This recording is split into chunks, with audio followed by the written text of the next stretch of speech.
Zelda Breath of the Wild is a masterpiece of game design that has captured the hearts of players all over the world with its open world gameplay, unique art style, and intricate puzzles. It's been an undying inspiration to many open world games from the big guns of the industry. And this is why so many fans are fully invested in its upcoming sequel, Tears of the Kingdom. The game has massive shoes to fill, and the expectations are already sky high. But will Tears of the Kingdom be able to uphold those high standards, or will it be another addition to the long list of flop sequels that risk ruining the original title? That's what we're going to find out in today's video, as we dissect Tears of the Kingdom to see just how well it follows in the footsteps of its predecessor. It's time to rip that band-aid right off and talk about the things that could potentially make or even break the player's experience, and story is definitely one of them.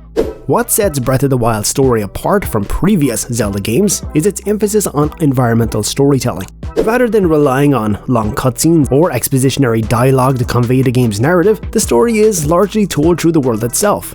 Tears of the Kingdom is expected to follow the same line, however, with a much darker tone. By the looks of the trailers, we can totally expect to see much darker force at play.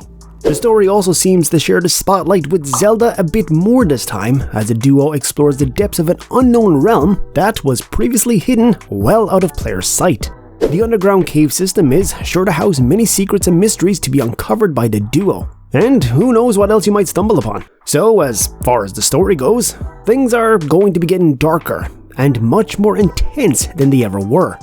And personally, I kind of find it quite intriguing.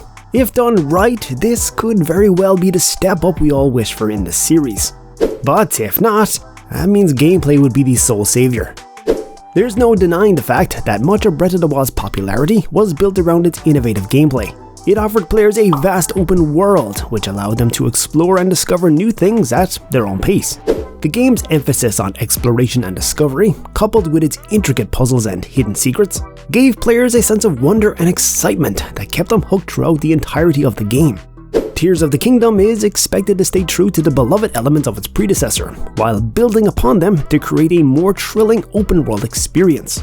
For instance, you get to explore the same fan-favorite Kingdom of Hyrule, only now you're able to delve deeper into the caves and explore the floating platforms in the skies.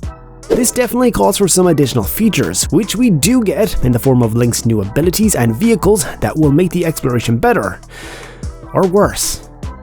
Speaking of Link's abilities, my guy seems to have picked up on some dark magic as well. At least that's what the green glow around his hand is telling us.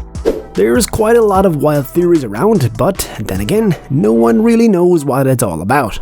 Some say it'd help Link interact with the environment, while others believe it will work like Breath of the Wild's Sheikah Slate. But either way, it's bound to have an impact on the gameplay, and a positive one I assume. Tears of the Kingdom is walking a fine line between a great adventure game with exciting open-world exploration and a flop sequel that risks ruining the fan-favorite elements of Breath of the Wild. The reason for that is because Tears of the Kingdom is set in the same Kingdom of Hyrule, which might be a bit repetitive for returning players.